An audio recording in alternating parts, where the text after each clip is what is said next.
Good afternoon. Good afternoon. This is Spirit Journey. Today is Sunday. Yes, this is my second live stream today. And yes, today is June 19th, 2022, and the time right now is 5:58 p.m. I'm just getting back home, maybe, oh, about an hour ago. Yeah, about an hour ago at the most. And I gotta talk to you about something. Wow. I'm a little embarrassed, shocked. What is going on with these kids? What is going on with these kids? Yes, hello everybody. Yes, my viewers. Good afternoon. Yes, I want to talk to you about a serious matter. Wow. I feel badly. I actually feel badly. My day started off beautifully. I got up a little later. I did my live stream earlier today, and I took my time getting out of bed, and I had a big breakfast. I fed my dogs, and then I left the house here at noontime. And I just wanted to have a good time out. When I was on my way back home, is when all the drama happened. Yes, drama. I hope the audio's good. Sometimes this device, it's getting kind of old, so the audio may not be the best. So I'll try to project. Um, Everything was going well. I had gone into Trader Joe's in Manhattan to just get a little snack. I wanted to get something for my dogs. They were really well behaved today, and I just wanted to give them a little treat. And so I was waiting online, and I noticed a little boy. He looked adorable. He was just nice and clean. His hair was combed, and he came up to like my hip, you know, a little child. And I was just admiring the little boy because he reminded me of my twin. I have a twin brother. And when we were the little boy's age, it looked kind of like him. The hair type reminded me of my little twin. And I never, I was just admiring the little boy. He was right next to me. And so that's why I was looking at him, because he looked like, family. And he was quiet and everything. Everything is fine. And then there was an interaction with the woman who evidently is the mother, or, I assume it's the mother. And something, the boy, like those little belly bags, um, he was wanting to get inside the mommy's little belly bag, and I guess he opened it. I'm thinking he wanted to look in the mommy's purse or something. That's what I'm thinking. But the mother was quiet the whole time, very gentle spirited, and I think that the boy might have taken out something, and then the mother was trying to put it back in. It was a cell phone. So she put it back in. And that's when all the drama started. But at first, I wasn't sure what was going on. And it just gradually escalated. Like he was trying to get to the purse again. The lady, never verbalize anything. It was calm throughout the whole thing. And then the boy started escalating, and like he was like going like this to the lady, like using his hand, and going like this. He was trying to punch the lady, okay? And so I thought at first that maybe the child is autistic or something to that, you know, Because it's just something I never saw this type of physical, it looked awkward how the little boy was doing it. And then the tantrum on the ground. I mean, we've all seen that, younger kids. This kid could have been maybe 6 years old, 7 years old. Tiny, tiny little thing. And very small frame, slim. And yeah, so did the thing on the ground, and then the yelling. And she picked up the child, and now the child, it started escalating. And then I heard the child say, give me that phone, something like that. Give me my phone, give me that phone, give me the phone. I said to myself, whoa, okay. I said, okay, he wants a phone. Yeah, because I did see the mother, or I assume it's a mom, put the phone, it was one of those, those smartphones. She put it back in her belly bag. And the kid wanted it. And so he did the fall thing, and then he started punching the lady. And then he starts screaming and then biting the lady's hand, arm, her legs, punching her legs. But again, he's a small child, scrawny little child. And what else? I mean, we've seen this, but it just kept on escalating. And this was it was a black kid, and the parents, the kid was speaking in English, perfect English, and the parents were the lady was speaking Spanish. Spoke Spanish. I'm not sure who she was. I assume she might have been drinking to the man. She was with the man. I assume they were mom and dad. They were young, again, 20s, 30s. And they were just quiet the whole time. Never disciplining, and because now the kid is escalating in loudness and physical behavior and the punching and the biting. And we're all watching, and most of the people there were white, and so they're not going to get involved. And I just said to myself, boy, the guy's not saying anything, And I felt something. The store didn't even come and say, hey, you got to do something about your kid, or, take your kid out the store, something. So I said, I'm sorry, let me say something. And so I don't remember exactly what I said, but I think at one point I said, hey, try to kind of distract the child, because the kid is fighting the lady. And I think he looks, because the kid was loud at this point. And I just wanted to distract the child and say, calm down. And then the act starts again. So I really raised my voice, and I pointed. I said, knock it off. Cut it out. Cut it out. Something like that. I said it twice. Cut it out twice. And guess what happens?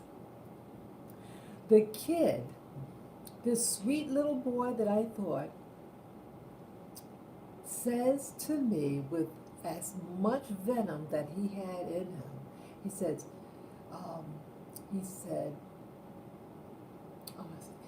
shut the up, the B word, the F word and the B word.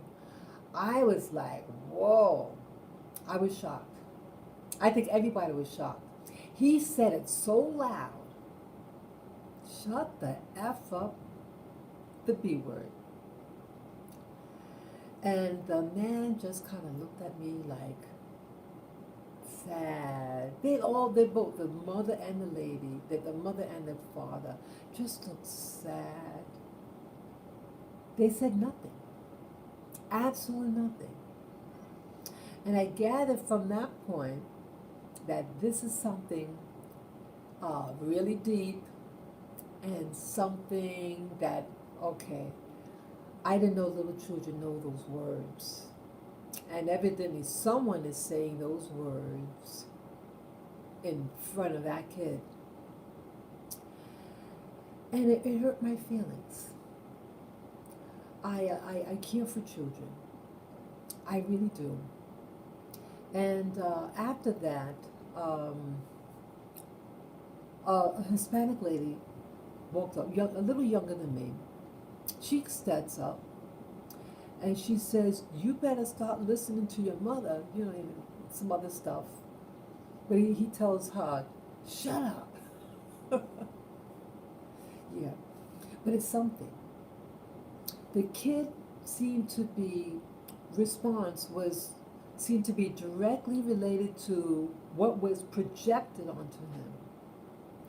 And so I think with the parents, the less energy they put into it, maybe the less energy that would have been, he would act out.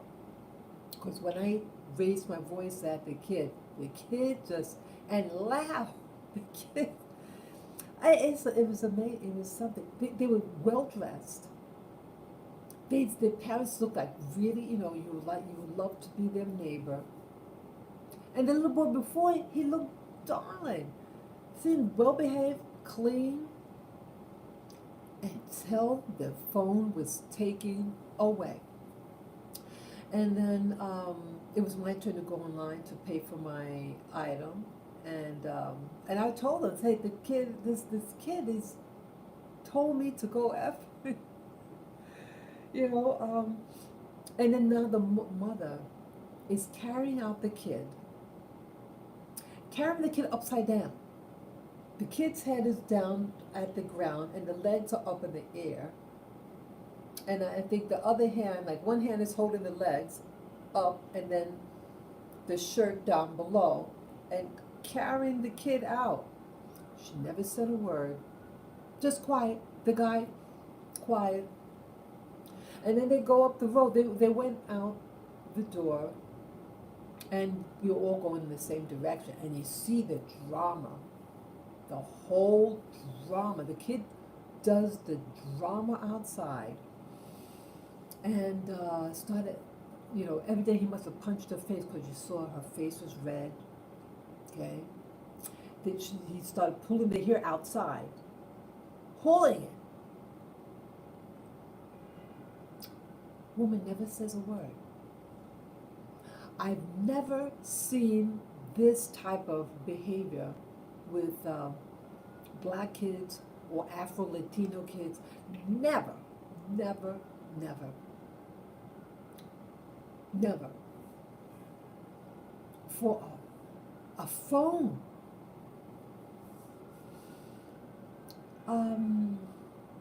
Yeah, it went on quite a while. And there were other people. There was an African man, one of the vendors. He sees a little boy crying, and he feels compassion. He walks up to the couple with the kid, because now they were carrying the kid's fighting. And so he wants to help. You feel, you feel compassion. He felt compassion. And he doesn't let up. And then a Hispanic, Afro-Latino woman comes and says, "Oh, don't." And the parents never said a word. And I think at this time, the father, the male, has the kid in his arms and like holding like this. Doesn't let up. I felt, wow, it kind of shook me. And everyone's watching.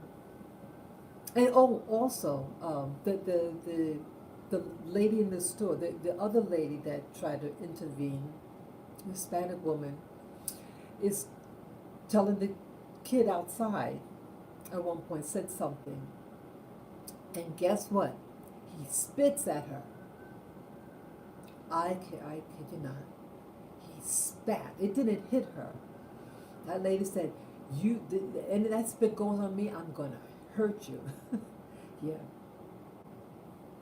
yeah. It was disgusting. It was just no matter what, it just escalated. And I'm thinking, what can make a kid like that? You know what I think? These phones.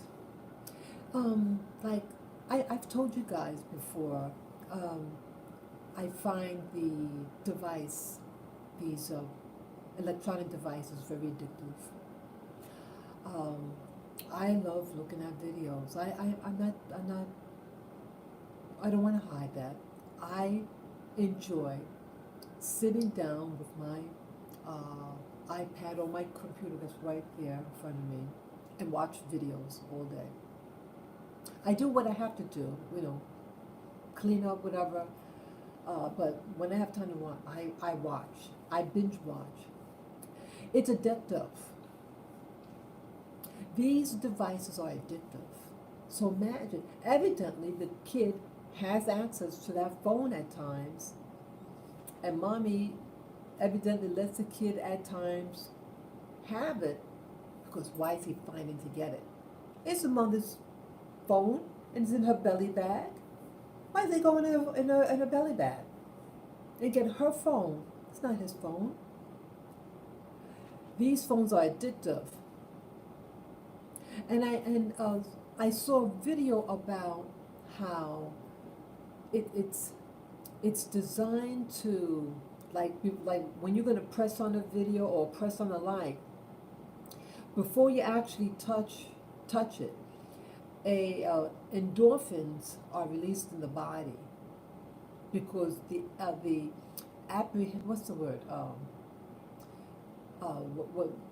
When you're just about to touch it, the body has an expectancy, and in that expectancy of touching it, endorphins are released, a pleasure hormone, and then you press it. And it keeps on doing this. And when we do these presses, it releases more and more of these endorphins. But they said at one point, your body is flooded with these chemicals, but something about the receptors are having difficulty. It gets overloaded, the receptor sites, and you can get like a crash or something. Well, imagine you're a little boy, a little 5 or 6-year-old boy, and you're on that device.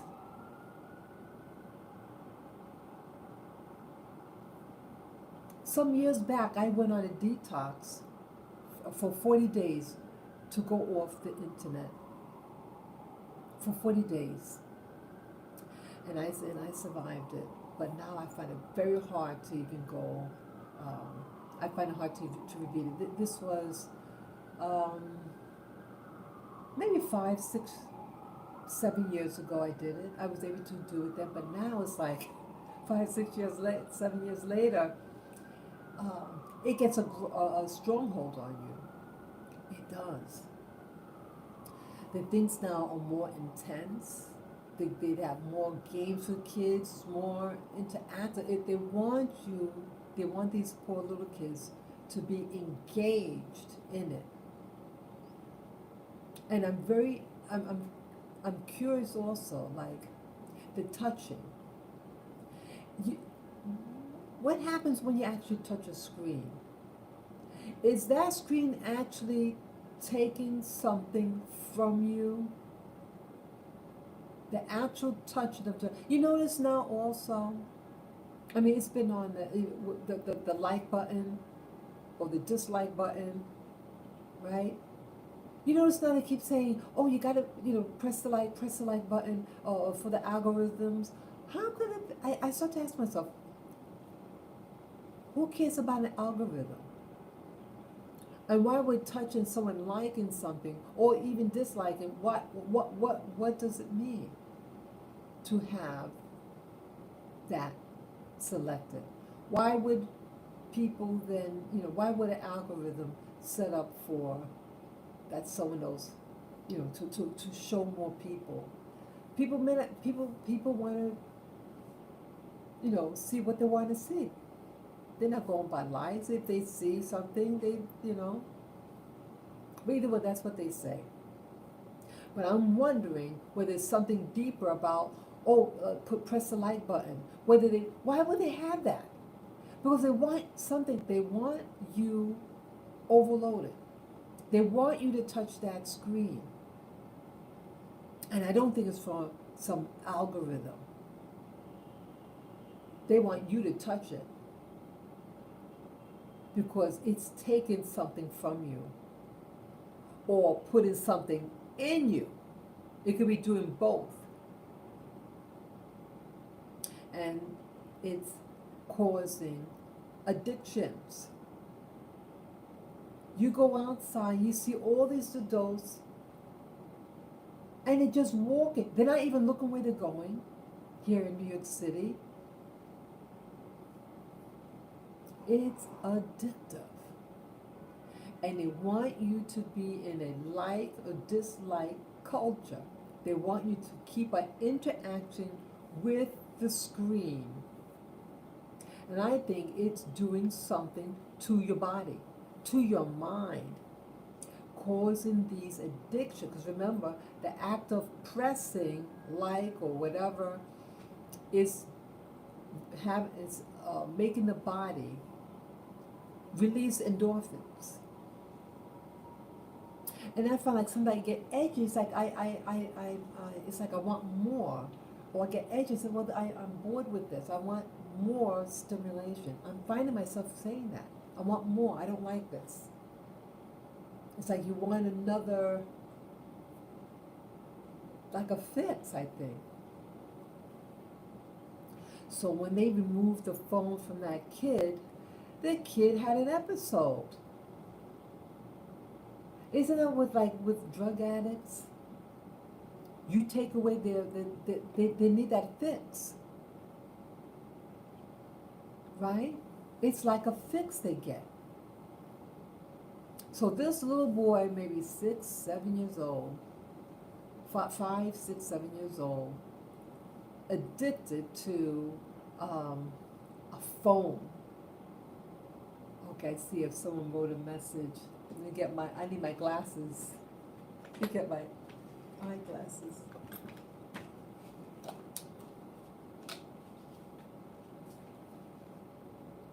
Let's see. Why do you think we are now a nation of drug addicts and sex addicts driven to Yeah. Good afternoon, Tim. Yeah. I feel really bad. This was a little boy having a tantrum and beating up his mother. I tried to intervene in the store because the store didn't get involved. The dad didn't get involved. And, the white people in the store, of course, they're not going to get involved. And I'm a black woman, hey, much older than both parents. So I thought, hey, let me to just try to distract it, maybe the kid might just get distracted and, eventually calm down. That was my logic. Or my so-called older figure. He didn't give a hoot about who I was. He said that, shut the F up and the B word. Wow. And then he spat at the lady outside. He could spit far. Wow. He actually spat twice. The other time was behind me. I said, oh shoot, I heard him spit. I said, God, I hope it. Yeah, we were maybe 15 feet in front of the parents, because we were walking. Me and this other lady, the other lady who tried to intervene in the store after I tried to intervene.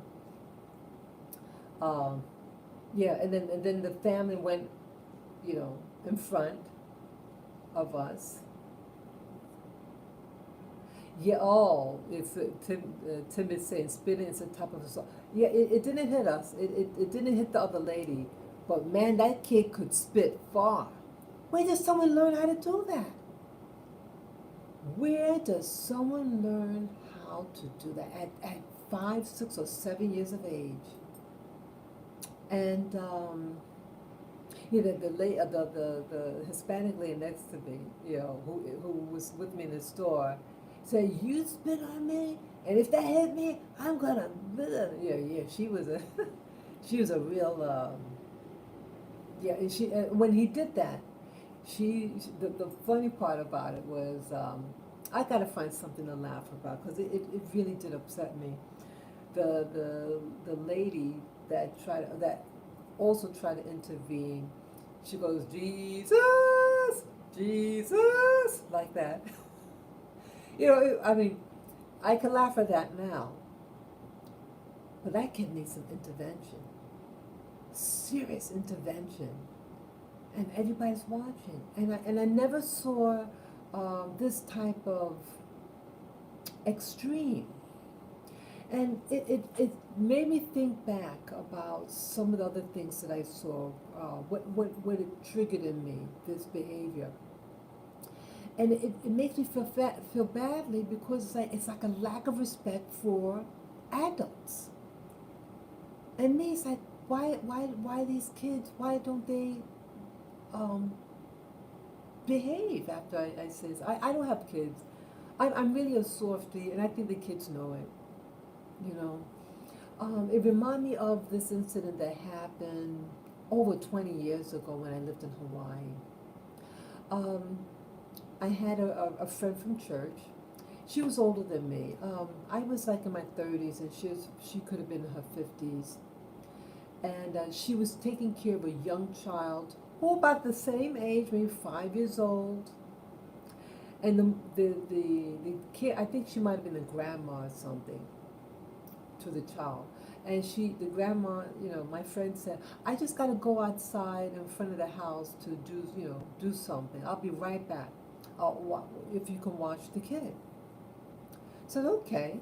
So, yeah, she said to do something. And so immediately when the lady leaves, the kid goes in the kitchen, which was right next to us, to turn on the fire on the stove. So I said, how to go? I said, "Oh, leave the stove alone. The stove is tired right now and wants to go to sleep, wants to take a little nap." Guess what the kid says? "This is not your house." Could you believe that? A little kid. My little feelings were hurt. I've never seen this type of behavior. And then shortly after, my friend comes back in the house, and I said, "You know something? The kid, right after you left, the kid went to turn on the stove." And I told the kid, that the stove is tired right now, wants to go to sleep, let it take a little nap. And the kid said to me, "This is not your house." Yeah, I think this is not your house. Don't tell me what to do. So mother says, my friend says, oh, that's so awful. Say you're sorry to her." Probably.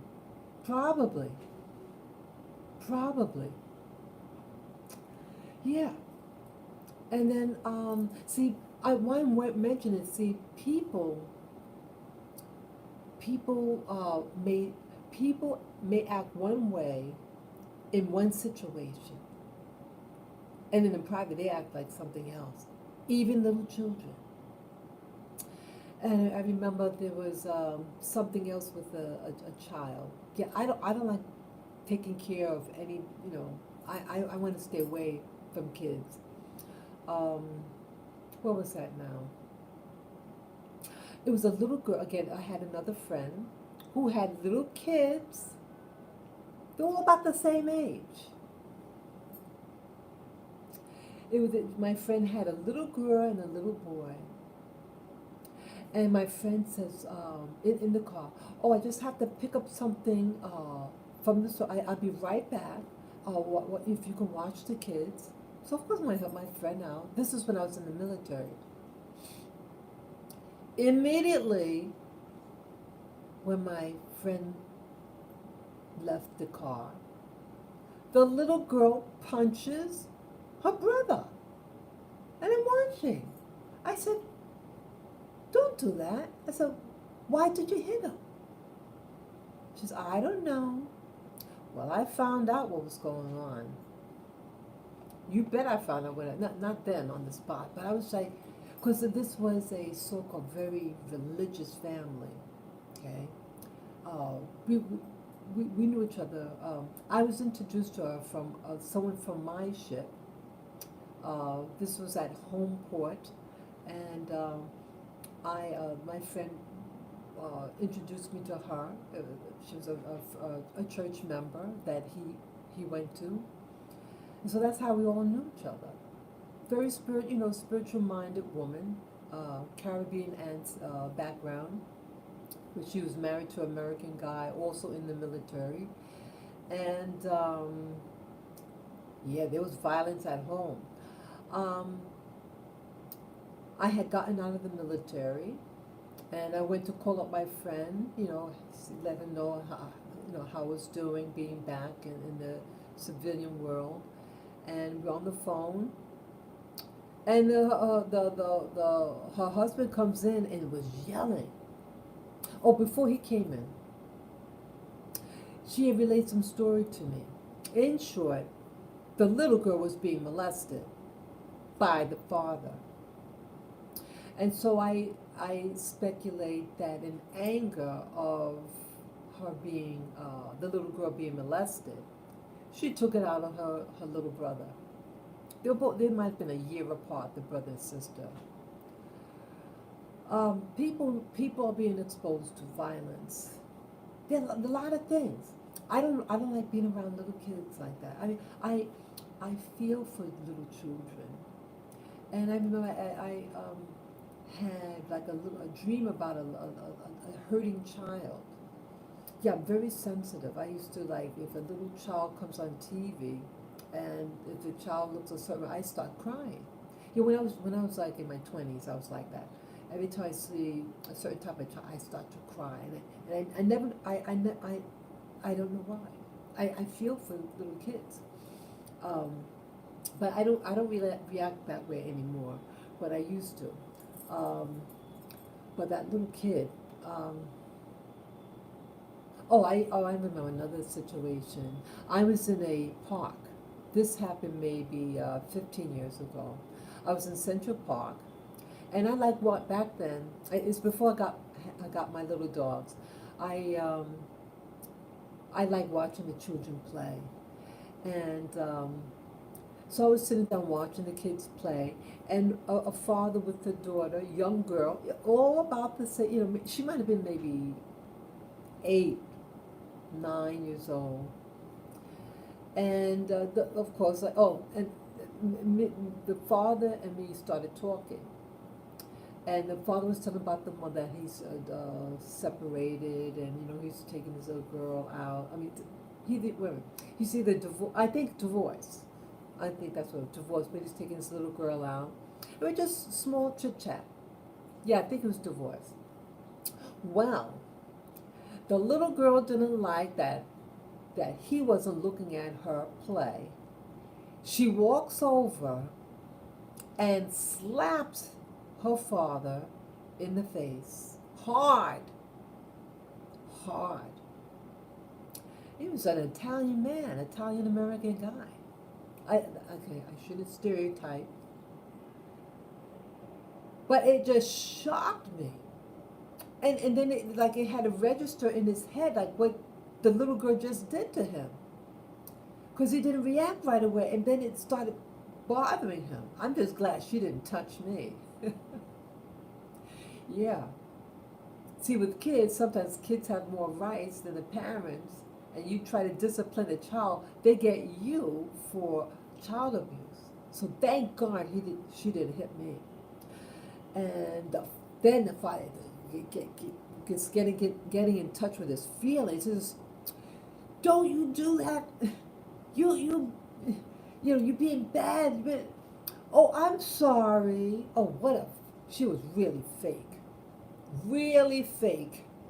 Yeah, and I gathered that this wasn't the first time that she did some behavior like that. And then he started talking, and then he was getting flustered, like he wanted to continue talking, but he's like, he says, you know something, we're going back home. He goes.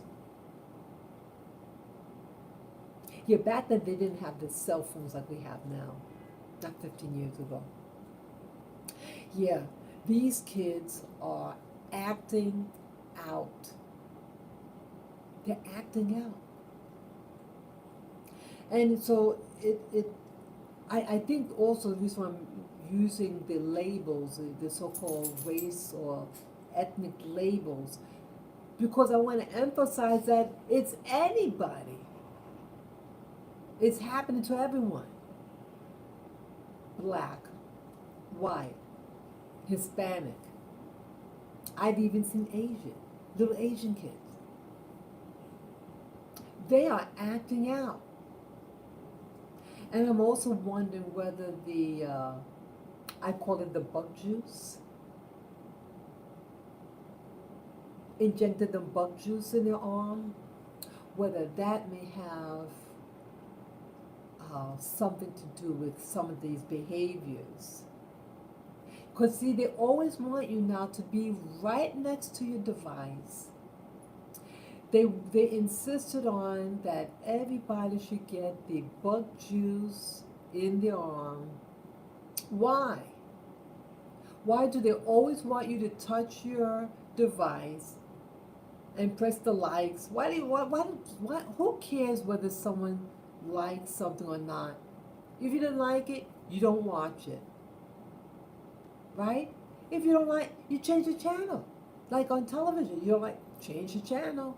But see, they want you to interact with these devices because I believe these devices are doing something and is doing something to you. The act of touching it, and again, it's electrical. These devices are electromagnetic, and it might be doing something to your own wiring. Be careful about these things. I'm really serious.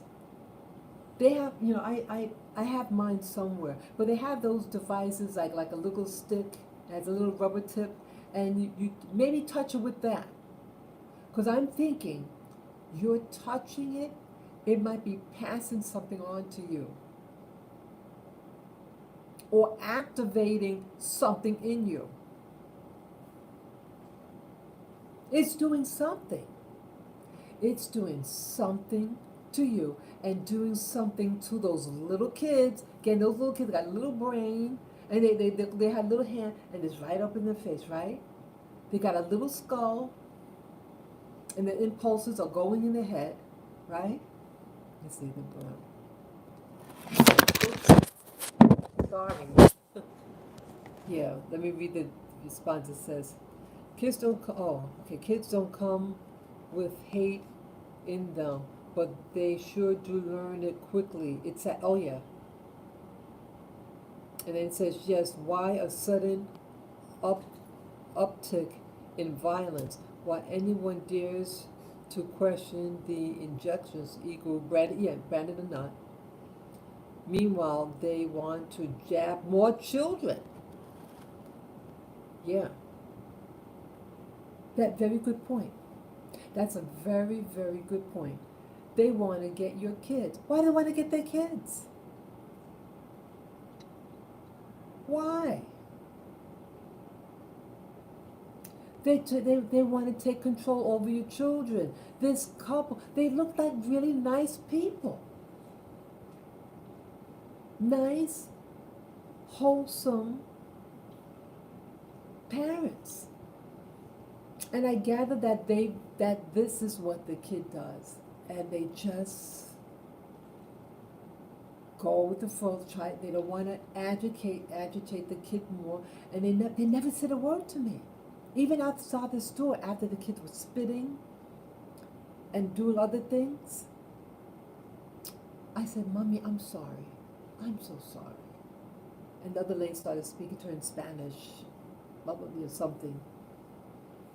I feel really, they look like nice people.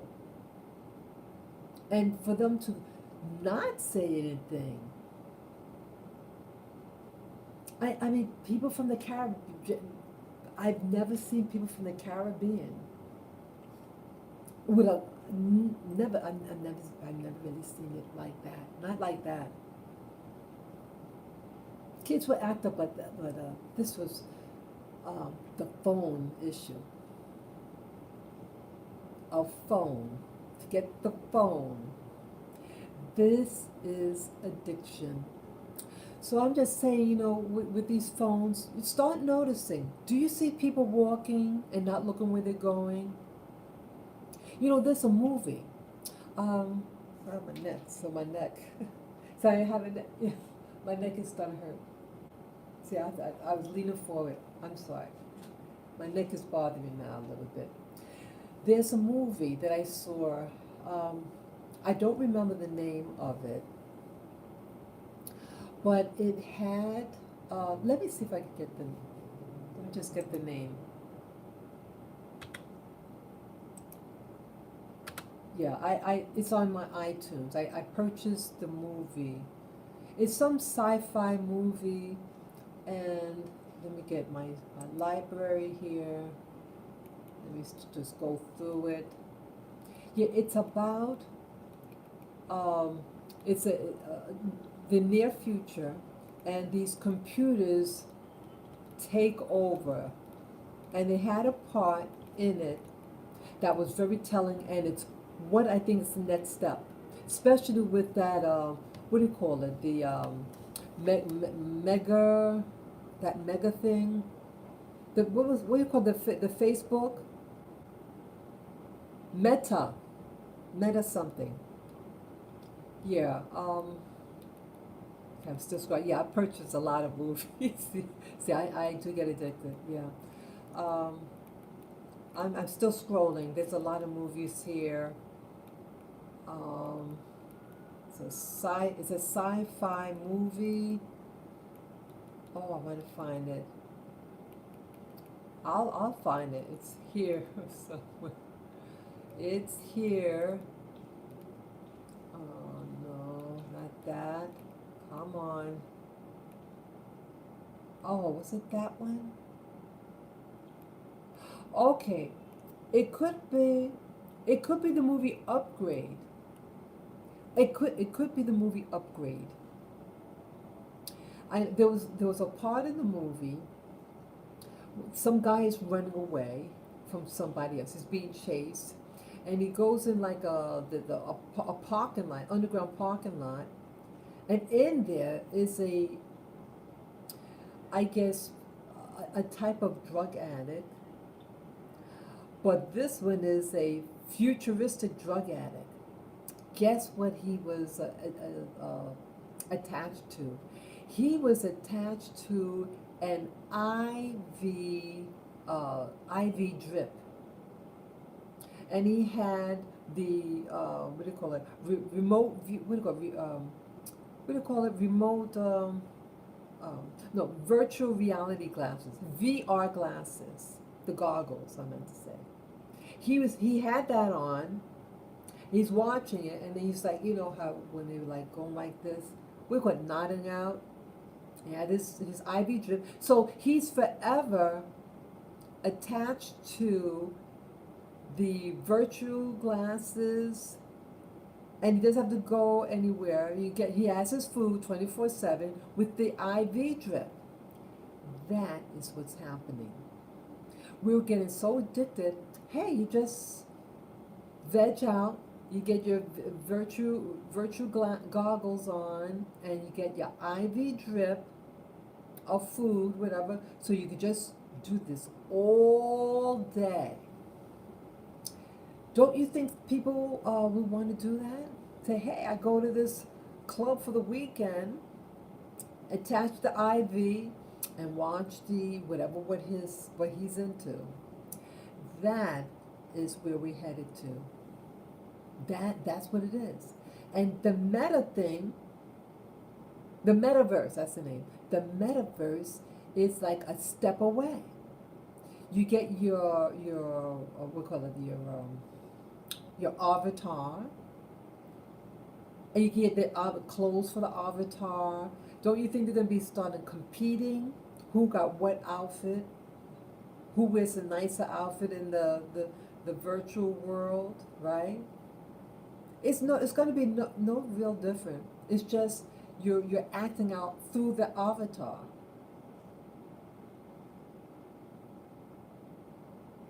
And you're becoming more and more immersed in the digital. Yeah, there's a YouTuber that had this fantastic um, video the other day.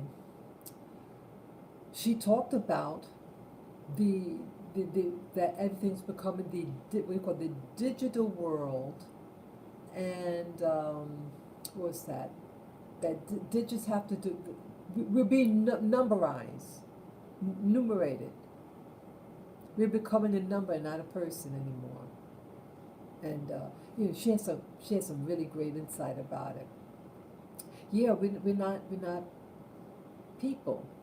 We're just numbers now. I don't like it. I don't like it. And yeah, so I think you just I think it's our movie Upgrade. The heroin the drug addict, the IV drug addict. What do you call it? We call it virtual reality addict who has the IV drip. Yeah, I don't like this. And even that other YouTuber saying, we need to get closer to nature, people. Kid fighting for a smartphone. The kids are too young for these devices. The kids were too young for a lot of those TV programs. Yeah, I was babysitted basically with I watched television growing up, but it didn't have that same effect. I didn't feel like I have to watch. I have to watch it. But I'm feeling this way with the computer, watching each video and pressing, and wanting more. Yeah,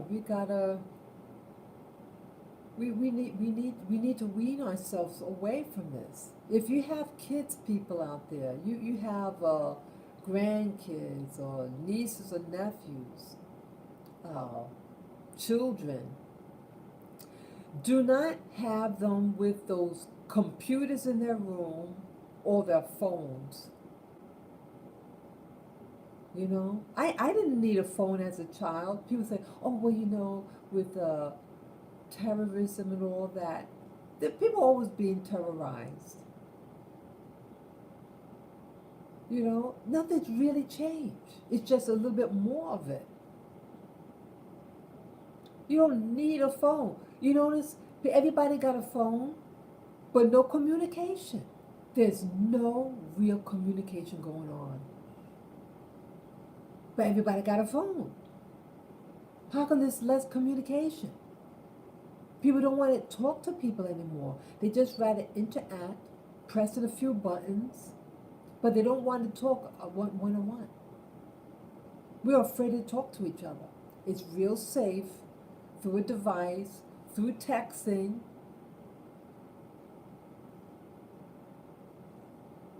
It's saying something.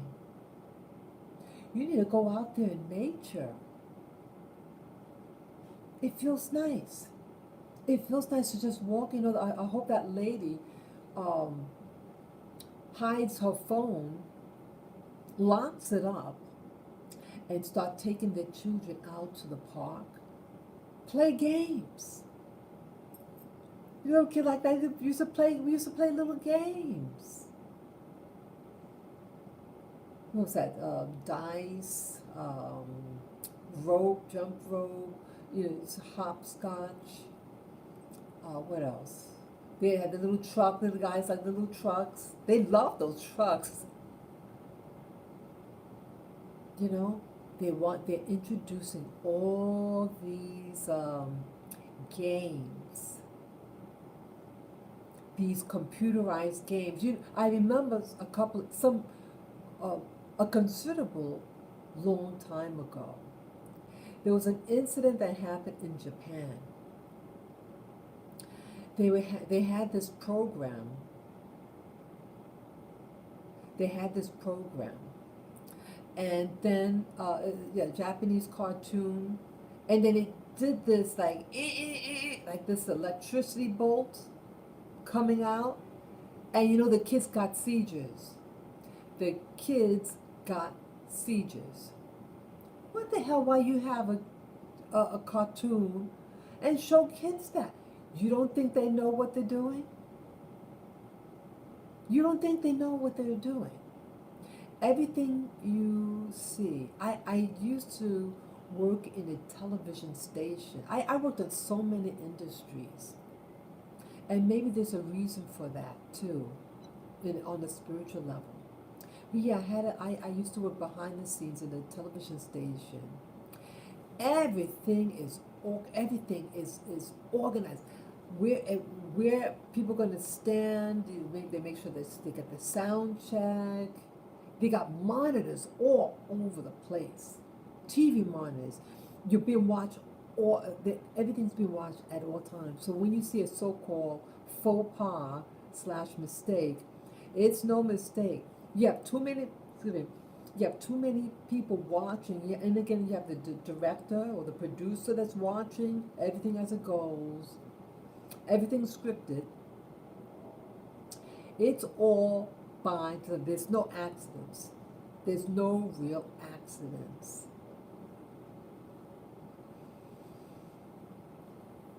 Yeah. They study. And okay, what are we going to do? What do we want to come out of this? They know right off what they want. It's all about control. It's a program. Television, everything, all these devices are programs. It's programming us. It's programming your kids, your little ones. And it can get you seizures. And that was in Japan. I thought they loved their kids. Yeah, this is going way back. Yeah, it could have been the late 1980s when I heard that. Yeah, it was getting a lot of media attention back then. But you don't hear anything now. Those poor kids. One time, before the cell phones became popular in the United States, it was in Europe. It was in Scandinavia, and I saw on television. They said that little kids are not to use the phones. I remember hearing that. This is going way back. They had cell phones early on. It was before it hit the U.S. And then they were mentioning the dangers for little kids. I watch parents, and they give their adult phone, and for a little, it could be a toddler, and they're pressing and pressing it. They're getting addicted. Mommy, don't give them that. You're addicting your children at an early age. If it's because again, when I mentioned about endorphins, that kid is getting endorphins. And God forgive me, you take a thing away from the baby. Yeah, they will. Blah. Okay, let me read this. It says, Infernal is not Satan, the prince. Oh, interesting. The prince of the air. Look at everyone clutching their phone. Yeah. Yeah, they clutch. Yeah. And they put, it's now they put in their back pocket. I've seen people with back pockets that has like scars or like worn marks because that phone is in that position for so long and washed and then put on again that the actual mark, the worn, the back pocket got so worn because of the position of the phone. It's like permanent because it's in that position that long. Yeah, and it's giving off radiation. What's down there, ladies? Your ovaries, your kidneys, right? Or you have your cell phone in your crotch area. What's down there? Why is it hard? There's a fertility clinic up the road where I live. Why is that? Don't you think maybe it's cutting into your ability to reproduce?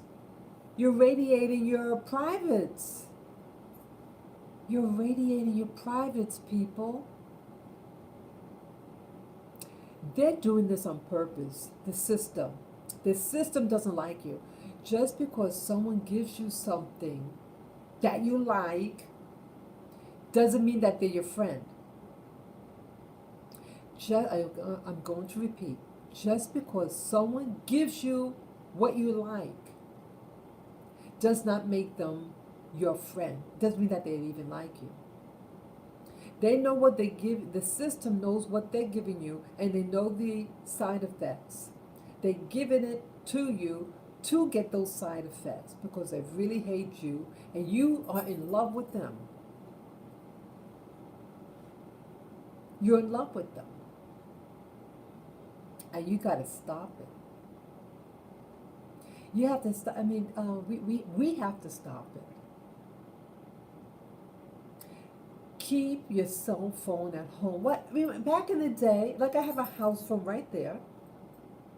Back in the day, if someone wants to get in contact with you, they'll call you when they get home from work or whatever, right? No, there's no what do you call it? Radiation. It's just a landline phone. If they need to call you, they'll leave a message on the answer machine. They make you feel that you need it. They set up a series of events, such as those 9/11 events and the like. Oh, well, I want to be able to talk to my baby if anything happens. Well, if they having the damn phone is not going to get them out. Get to a safe location, and when you're able to, when it's safe to do so, then you call. Having a damn phone on you, it's tracking you. They want to track you. It's for their benefit. It never benefits you, people. And then it's giving off radiation. You don't need your phone. You don't. I used to have a cell phone cell phone service. I discontinued it last year. And at first, I have to admit, I felt afraid to not have it. I was afraid. I said, well, prior to this, what was I doing? I wasn't doing a damn thing. We didn't walk around with cell phones because we didn't have it and we didn't need it. But now they develop this social media because they wanted you to become addicted. They want you to engage in the technology because they wanted you to go on it more, and then they get the commercials and all that. They wanted you ingrained in that thing, and it's for a reason, and it's not for your benefit, I perceive. It's elevating that what do you call it, the endorphins, and then the crash. It's good. They're going to have you so dependent, so then they can put in their poison in you through radiation, or poison your mind through the trash that's out there. It's a lot of trashy stuff. Plastic, plastic, plastic. You know, the people are looking so plastic. They're not real anymore. They're not real. The things that I see, I don't like it. It's starting to irritate me. So I discovered on, like, in YouTube, there's like a little button next to each video, and it says, it gives you the option, if you no longer want to see content like that, you could X out that video, so you're not recommended, or you just say never upload, I mean, never recommend any video by that person, and you can do that too. And so you can streamline, you know, what's on your recommended list. Okay, so you could do that to try to minimize certain things. They want to trigger people. They want to trigger you. They want you spellbound. It is witchcraft. It is. This is modern day witchcraft. It's seducing you. And you notice that with relationships, it's just all drama. It's drama. But you know, we all have a choice. Put your device.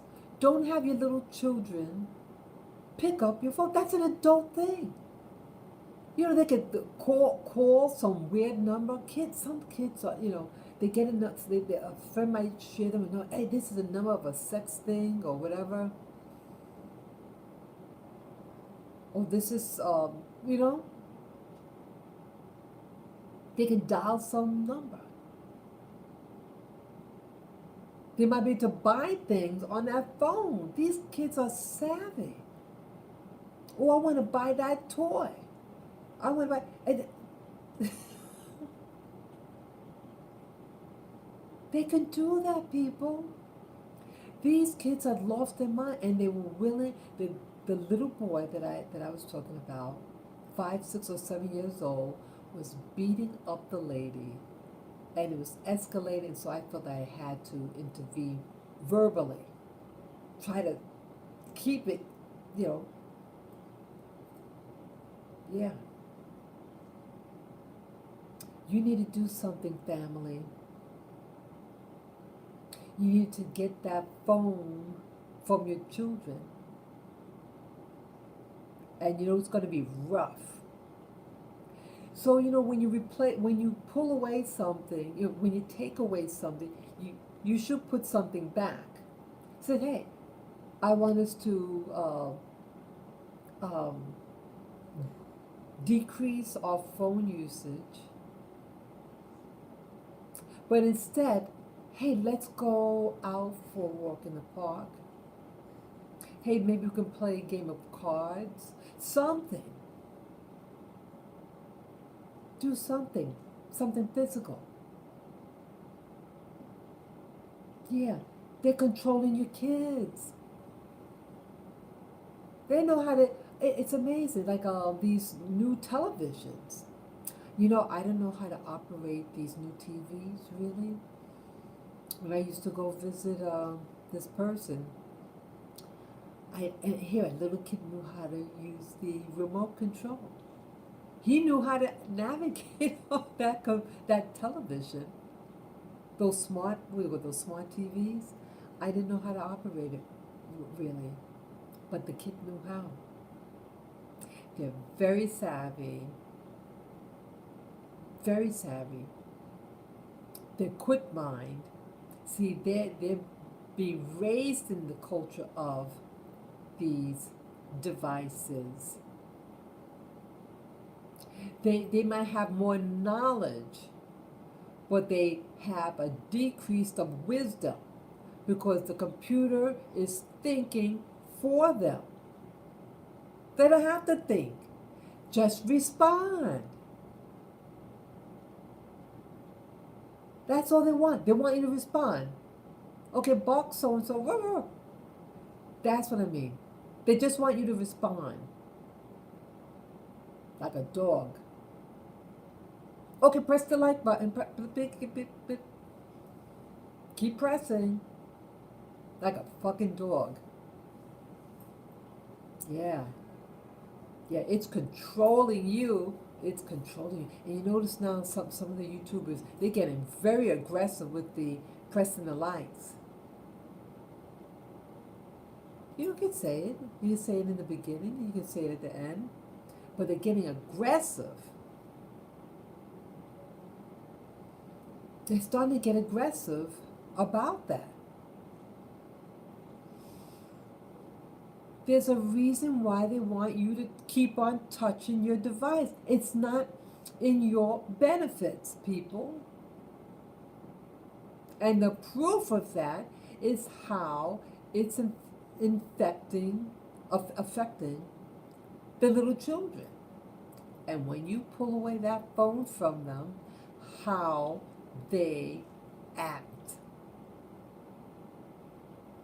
This little boy, I think, would kill her. I hope they get intervention. At first it would look kind of cute because it was just a little boy. He was a cute little kid. Adorable. That's why I was looking at him in the beginning. And then the little kid was interacting with the mommy who had her cell phone, those smartphones, in a little belly bag. And the little boy went in and the mother, mother never hit the kid, never raised the voice, nothing. There was nothing. But she did hold on to the kid and she did grab the kid, had the kid upside down. She had the legs up in the air and the head down on the floor and carrying the kid. This is out of control. It's out of control. And you got to do this because it's just going to get worse. They're going to kill you. These children are getting triggered. And if your kid got this is just my opinion, my intuition says that they did something to these children with I call it the bug juice, in the arm, and it has affected their brain, and it can have nanoparticles in it that could reassemble in the body. It's separate outside the when it's in the syringe, and once it gets inside the host, they come together like a robot, a nanobot, and it can control your kids. And again, a frequency, because remember what happened in Wuhan. Didn't those people get triggered? Remember in the very beginning, you showed them, they showed them convulsing on the ground, remember? But you notice in America, Europe, Africa, the Americas, you never saw anybody go on the floor like that. Some people might speculate that it might have been 5G that was activated to get those people on the floor, and then they just said, oh, it's that virus thing. It might have actually just been the 5G, because it never hit America like that with the convulsing on the ground, never. So what was it? Well, we know that devices could give off certain types of emissions, and these emissions might trigger. There's movies There's a movie that I saw made, it could have been last month, that I saw on YouTube. And the people were on, people on their phone. It was at a airport. And then something happens, and evidently some type of frequency came out of their cell phones, and the people became zombies and were eating one another. Did any of you see that movie? I don't remember the name of it. It came out, oh, it came out some while ago. Yeah, oh, it had to be, maybe it was made, to, 2010 or 11, 2012. It was early, but there were those big phones, and people reacted. Isn't that what? Remember? Was it last year? Last year May was to be Zombie Awareness Month. Remember hearing that?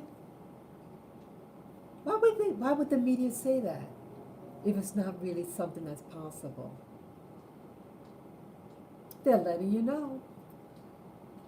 The people out there, the attack that happened to me last year, I think they're experimenting with people. See, they can't just do it all at once because it'd be too obvious. So they get all different types of people that it's happening to. And you know what else I heard? What was that? Maybe 2 days ago. There's an alternative, alternative news station that I watch. This lady, and she was sharing that there's what called sudden something. Well, it's about like people who have who are healthy are all of a sudden dying, very young, and then people in the 50s and 60s. But it's like everybody was healthy, and then they just boop. These people had the bug juice in the arm. Did anybody hear about that? It's called, the acronym is called SAD, sudden something death.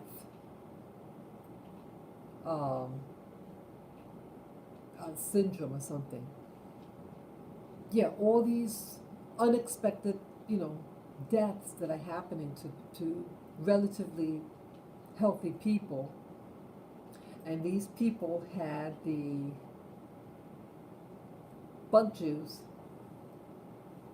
Yeah, this is awful. This is awful. I hope it's not true. My nature is more paranoid. um, I mean, when you go through things, I went through things growing up, and I think because of that, I was always more cautious about that, about things going in my body. Once something goes in, you better be able to take it out. So, yeah, if somehow you can clean your body, boy. Imagine millions of people had got the jab. And they're saying one by one, they are dying like flies. Shame of those people. My doctor tried to get me to take the jab. Yeah, she was really hostile. It was a year ago, almost, about 9 months ago. And she was getting real huffy. She had the mask and the shield.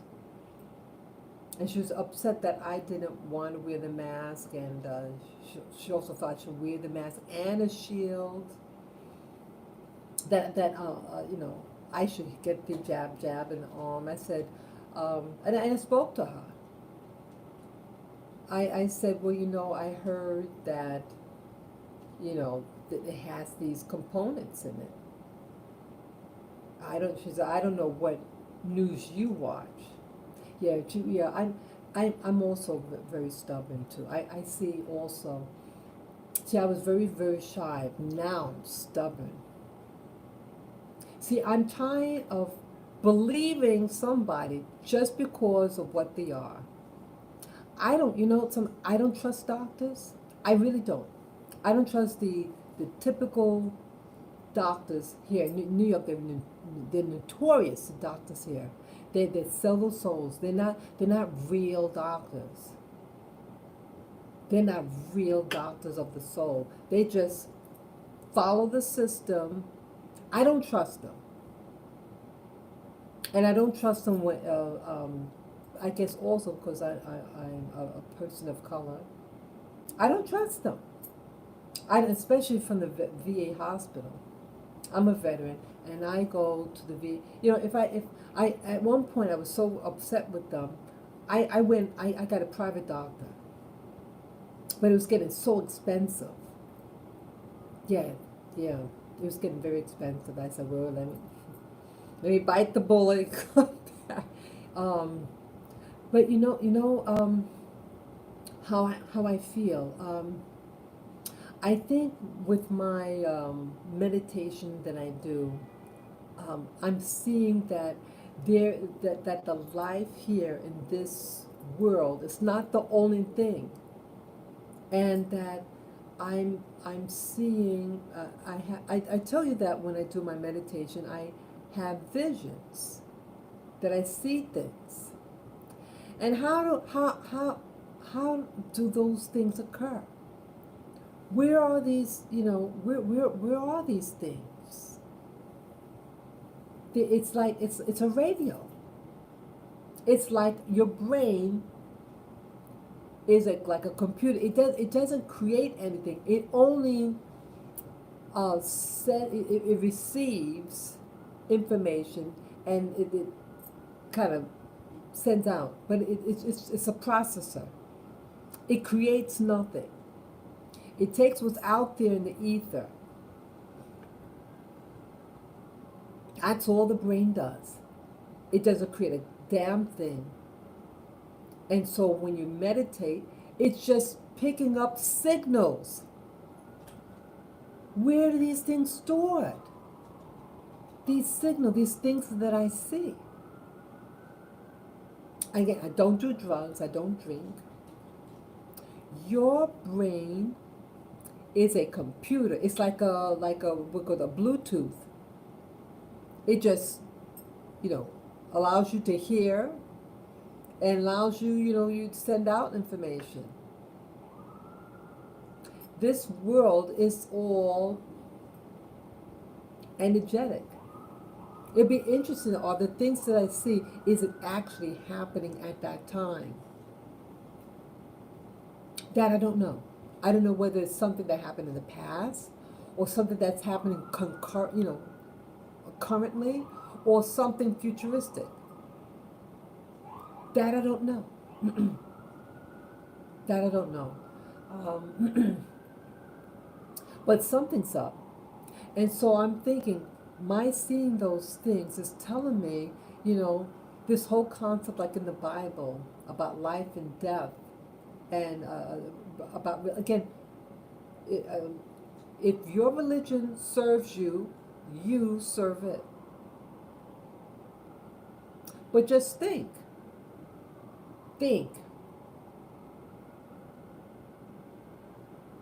How could these things in the Bible occur when you see these things happening?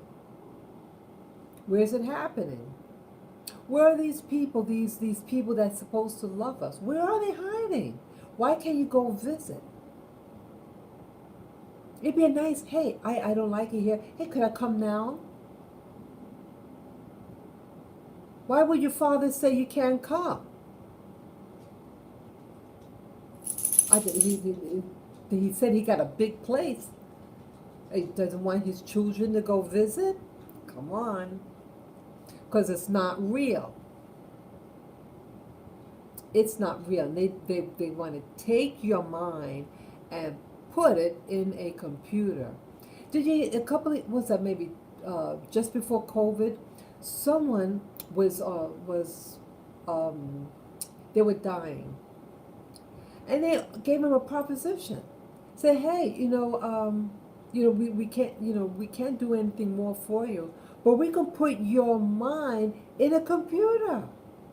I heard on the news. Wow. I wouldn't want to be. They're gonna probably be a slave in that computer. What are you gonna do in a computer? There's also a movie like that. I think it's called Little People, and they shrunk the people, and they're in this little made-up world. And it was a husband and wife, and the wife backs out at the last minute, and the husband goes through it. And once you go in, you can't come back out. Once you go in, you can't come out. That's like slavery. You should have a choice. Hey, you don't like something, you should be able to get back out. Yeah. See, they want to get you out of this world and enslave you in another dimension. Because everything is on hierarchy, you know? And so you want people who want to create a new world for themselves, and that they be masters over it and control you. Look at the people who are in these computer things. Doesn't that computer guy, look like a real nerd? He looked like cockhold, right? That type. But yet he's controlling everything now in the computer industry. Now he left his job. He retired from the job, but now he's getting into, they want to put him in education. And he doesn't even have, I'm not giving his name, but you know who it is, the computer fellow. And, but they want him in charge of education, yet he doesn't have a college degree. He's a college dropout. But yet they have him with, suggesting about, you do the jab. He goes to Africa, wants to give the little kids the jab. He's not even a medical doctor. You know who I'm talking about. Look at him. See, he wants to control you. And that other wimpy guy, the young guy, Facebook, look how he looks. Both of them, both those guys, they have a wimpiness about them, but they want to have a mastery over, and they want to put you in that artificial world where they are the masters. I wouldn't want to be under those guys. I wouldn't want to be in that. Ew. I don't want it. See, they want you to become artificial. That's why they put all these things in the media, because they're readjusting. God, I have to stop leaning on my neck. I'm sorry. They want you to get reoriented to like certain things, and each time they're making it more, and they're intensifying it, because because you get used to it, so they have to put it up a notch, and put it up another notch, and put it, addiction, sex addictions. You notice with the during the pandemic, those stores, liquor stores were open. I think the sex shops might have been open, but they opened up. They didn't go out of business. The sex shops did not go out of business. They might have shut down when everybody had to shut down, but they never fell out of business. That and liquor. What does liquor do? Liquor alters your state of mind. And then, what they call it, spirits. Yeah, there's spirits in that stuff. Look how they act. Yeah. It's really bad. It's really bad here in New York City. People, I mean, we have so much. These people, this couple that I was telling you about with the little boy, they don't look like poor people. They're just regular, look like people from the Caribbean, Hispanics from the Caribbean, just modest people. But their kid was a real problem. They want people to, um, you know, it's no longer about poverty. Did you know, like, people on welfare, they're given a phone. People who are on public assistance are given free phones.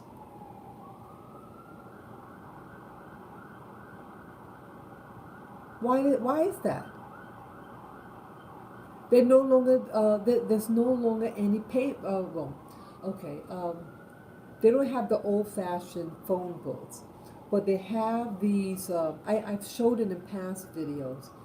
It's a place where you can charge your phone on it, and you can make phone calls for free, and it has this panel, and when I think it's a two-way thing, that they're watching you, they're watching who makes those phone calls, and I'm speculating that when you put the phone, when you plug it in, that they're able to tap onto your phone and tap the data that's on it. That's what I think it's for. Why not? Why have something you could charge your phone, phone station like that, and right off the sidewalk? Why have it like that? The only people who you see using are the drug addict types. They want to look at a free movie. Yeah, you're able to go on the internet with it, and sometimes they just sit right under the that thing, and they'll watch videos on that thing. Yeah, because they have a screen, and you could go and interact on the internet, and you can make phone calls. But they have the mouth part, the mic, all the way down below. Why would you have the mic? Most people are about, relatively tall, but they have it all the way to, I don't know why they do that. Those things are doing something. Yeah, I believe they're watching you. They have cameras inside of it. See, they knew they wanted cameras, but they didn't want to be obvious in New York City because we wouldn't stand for it. So they made it look like they were giving us something for free. They have like advertisements on the outside, blink, going off, and then you can charge your station, charge your phone, and make free phone calls. It's for something. They want to eavesdrop. That's what I think what they're for, is to eavesdrop on your phone conversations. Well, it's really bad. It's really bad, people. Wow. Yeah. Yeah. Stay off your phone. You use your house. Like if you have a regular. A lot of young people, they don't have a house phone. They don't have like a phone in their room like that. Regular landline phone for home.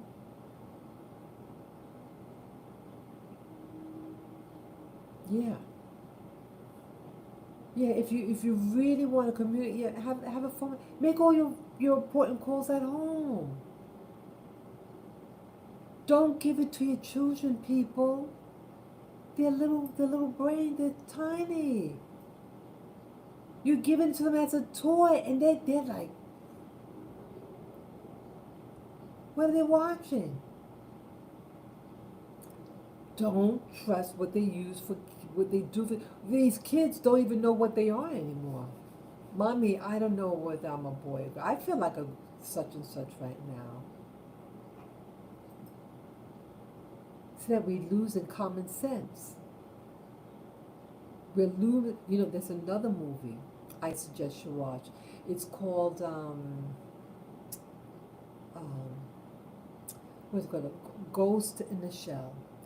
That's a good movie. I watched it many times. Ghost in the Shell. And you have to watch the very beginning of that movie. Ghost in the Shell. It's basically about a few semi-futuristic, where the government kidnaps young people, takes their brain out of their body, and puts it in a robot. And this lady, that procedure was done to her, and she was getting what you call bleed throughs. She was starting to remember what happened, yeah, because they erased her mind and put a false memory, but she was starting to become more aware that something was wrong, and she discovers who she is. Oh, and so that procedure was done to her, and she becomes like a police person, and there was a meeting, and in this meeting, it was these techie people that were convincing the Africans, very interesting, they wanted to convince black Africans that they need to do more of the technology, and that they were to have wearables, more wearables, to make them more like robots. And the African said, well, we love technology. And he had this little ear device on. He said, we love technologies in Africa, but um, and as he's trying to explain himself, and then the other guy, the European, is trying to convince him, you should get it done. They had a robot that looked like a person. It was a Geechee girl, Geisha, Geechee. Well, anyway, those Japanese servants, and they went to serve the European guy, and then the thing has a meltdown right there, and pours the hot water on it, something like did something, and the African says, you see, that's what it's all about. We don't want some of the, yeah. See, the African people may make fun of the African, but some Africans have a lot of common sense. They may not have as much as so-called Western nations, but they have some common sense. They know, stay close to nature. Stay closer to nature. Stay close to nature and you will live. When you stay close to a machine, you will die. You lose yourself, you lose your soul, and boom, that's it. That is it. That's it. And so the Geisha doll grabs the European guy and pulls up like she looked like a Spider Woman thing, and he started climbing up the wall, and it was kind of spooky to watch. But yes, that is very key. They show these movies to push you, to introduce, to sensitize you of the thing to actually happen, because they have to initially introduce you to it for receptivity, or less. The more you see something, the more sensitized you are, and you're not going to resist. They don't want you to resist. So okay, we're going to show you this in a movie form, and it come closer and closer in increments into your life. So now you notice now the little, we call them earbuds. Then they're going to have it probably connected into the brain. Right? They're really slick. But no one's communicating. Everybody's running. I go to Central Park almost every day. And everybody's running. They got these things in their ears. They block out everything.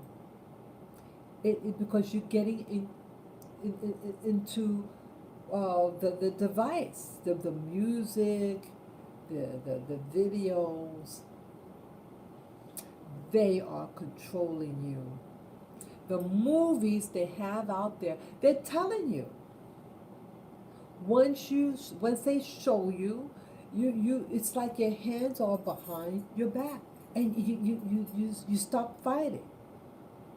There's another movie called, I think it's called Payday. Let me see. Let's get it. Pay. I don't want to give you. I get confused sometimes with names. Let me get the name. I think it's called Payday. Yeah, Paycheck. Yeah, with Ben Affleck, Uma Thurman, and Aaron Eckhart. Yeah, that one came out many years ago. It's very good, and that one also technology, and the key thing in that movie, Paycheck, um, the guy played by Ben Affleck, he was able to reverse engineer this um, device. It was a time machine, and he was able to see in the future, and he saw what was happening in the future, and so he needed to stop it from happening. But at the end of the movie, when they were realizing what was going on, was that once you know the future, you don't have a future anymore. So it's like predictive programming. Once they show you this is going to happen, it does happen. And you can't stop it. So these movies, they show it to you, boom, it's like priming the pump, and they just say open wide, and you open wide. Don't let them do that to you. Don't let them do that to you. Maybe before we get in a situation, say, okay, if this is presented to me, I'm going to say X, Y, and Z. You're going to give this type of response. Sometimes I have to rehearse, okay, what am I going to do if I get in this situation? you know. So maybe with that, maybe maybe you can do something like that with yourself. But they want, you giving your kid a phone. It's an adult thing. They can make phone calls.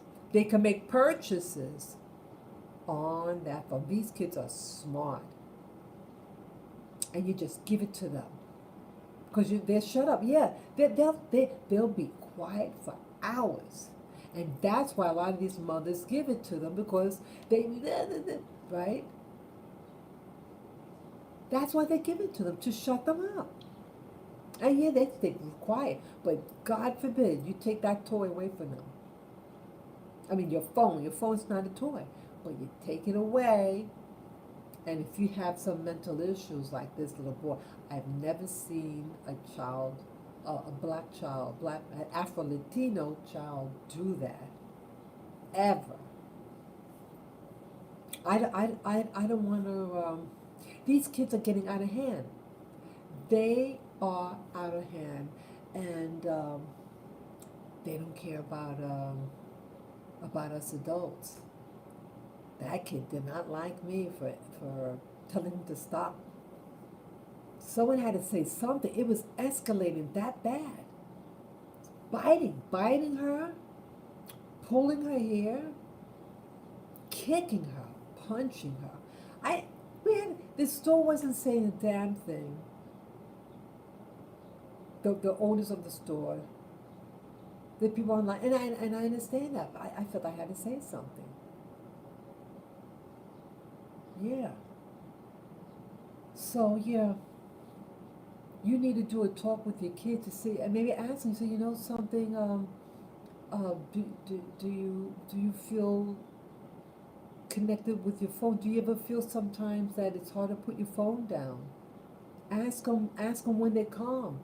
Say, hey, I was just wondering, do you feel that if you put the phone down, you feel like you need your phone? Find out. And if they say yes, let's do something about that. We need more time together. Let's do things. If I have the phone away, but I want to replace it with something better. That maybe we can go out to the park. We can do things together. Something. Yeah, we got to do something. They're out for your kids. They want to attack you. They want to get your kids because then they'll become participants in this metaverse, probably, and other things. Protect your children. Protect your loved ones. Protect your family. Because they're going to come after you. These kids, I think, would kill their parent. I knew I had a friend. I can only go by what she told me. This was many, many, many years ago. She said that something, what was that? Um, she took a toy away from her child. The child was 2 years old, and then the child grabbed a knife and chased her with it.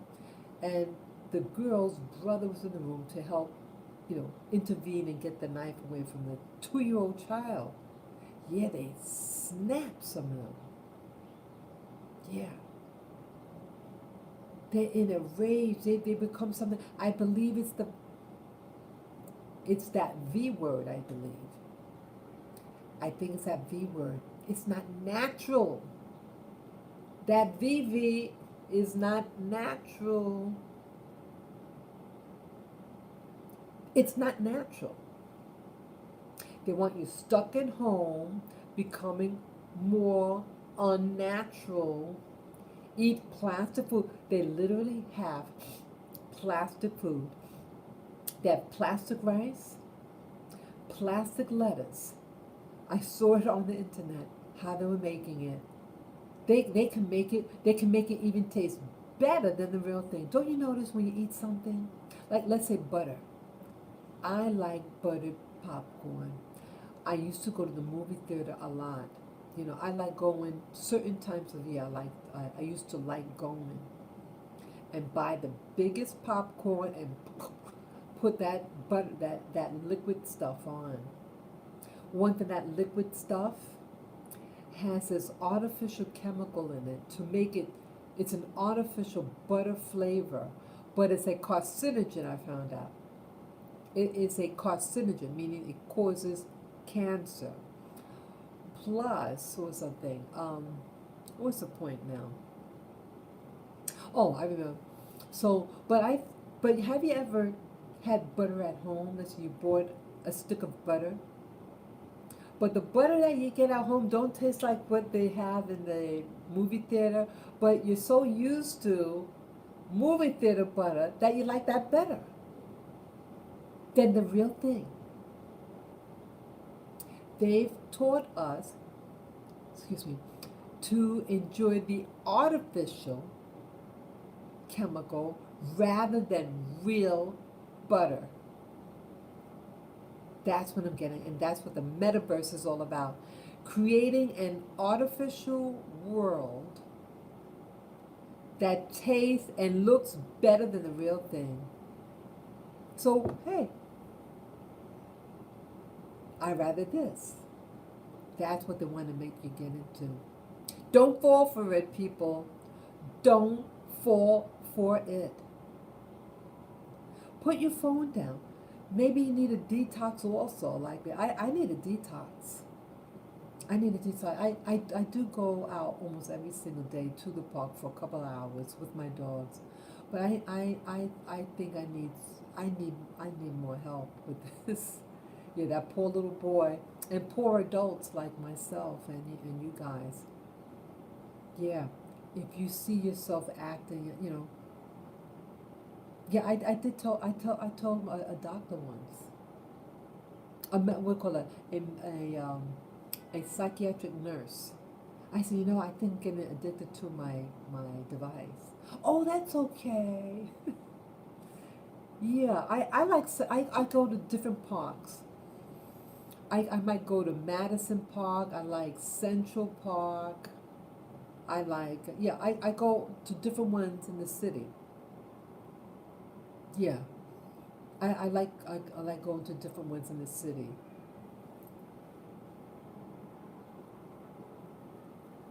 I've been to both. I have been to yeah, like Central Park. I like Madison Park.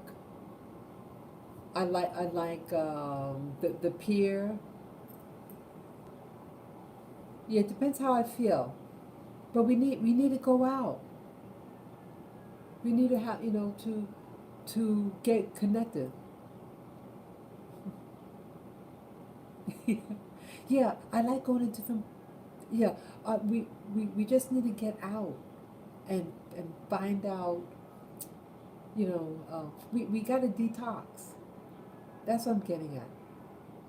We need to detox from it. Yet sometimes I'm watching so much, I start to feel like anxiety because I think it's pulling out some energy. I don't know. I'm rambling right now.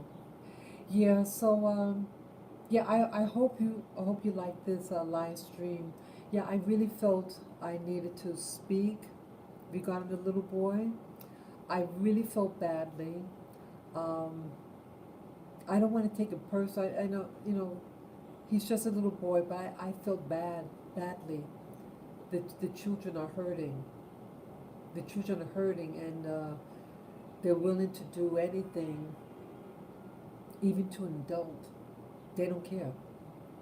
They don't care. And as I shared with you many, many years ago, I intervened in something that I saw. They want to play with the fire, want to all that. They don't care. And it just goes to show you how quick, soon that lady left,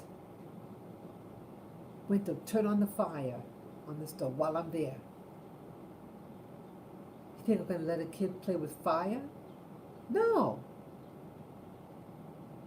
But they that bold, these kids. They act one way in front of the parent and another way in front of strangers. And yeah, I know a real pushover. Yeah, especially when I was 20 some years ago. I was never talking like this. Yeah, I was real quiet. Yeah, I didn't talk like this. That's one thing, good thing about this device, that it has taught me to learn how to speak. Speak to people, but it has its other side to it, and I have to really be careful. We all do. Okay. So I thank you for listening, everybody. I thank you for everything. Start evaluating what's happening in your life with regard to these devices. Is it babysitting you? Is it babysitting you? You make that decision yourself, and come back home to humanity. Yeah, come home to humanity. Thank you again, and yeah, yeah. Thank you, Tim. Yeah, thank you all for listening. So I'm gonna get some water here and enjoy the rest of my day. And again, happy Father's Day to all you fathers out there, and happy Juneteenth. And happy, what's that day called? Happy Emancipation Proclamation. I think that's January 1st. We never talk about we never talk about that Emancipation Proclamation. That's when the bulk of us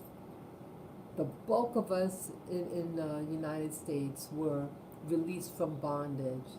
The Juneteenth was a small remnant about 2 years after the Emancipation Proclamation. Yeah, let's not forget about that too. Okay? So, yes, I wish you all well. Take care and enjoy the rest of your day. Bye bye.